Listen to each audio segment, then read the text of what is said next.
Durant 3 semaines, 17 artistes sculpteurs venant principalement d'Afrique et d'Europe se sont donné rendez-vous sur le site de granit de Laongo, un village situé à plus d'une quarantaine de kilomètres de la capitale Ouagadougou. À l'aide de marteaux-piqueurs, des disqueuses et des chasses, les sculpteurs ont taillé dans le granit des sculptures exprimant des hommages à des héros nationaux, des masques ou des représentations de la nature. J'essaie de parler un peu de ces filles, enfants et garçons qui traversent la Méditerranée et qui, la plupart d'eux, se noient en mer et en même temps ils sont rejetés par l'Occident.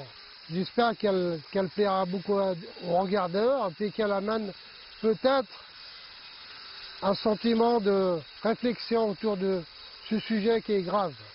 On doit se référer sur ce gars, Thomas Sankara. J'ai entendu ce discours, c'était quelqu'un engagé pour notre continent. On n'a pas vécu son temps, mais quand même, on est là à lui rendre hommage. Donc ça veut dire que Thomas, il est immortel.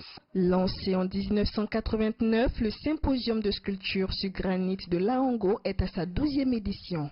Grâce aux œuvres d'art réalisées par les différents artistes, aujourd'hui, le site dispose de plus de 200 sculptures taillées qui suscitent la curiosité de nombreux touristes. Laongo est devenu un site touristique. Les écoles viennent, les étudiants viennent, les gens viennent voir.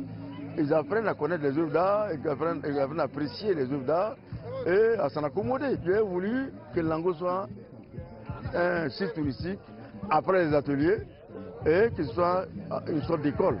C'est bien la 2e que je visite, mais elle n'est pas mal, je ne sais pas trop ce qu'elle veut dire, mais quand même elle parle d'elle-même. Faire le déplacement aussi sur ce site, vraiment c'est un pas pour nous en fait de connaître notre culture. Et c'est très important.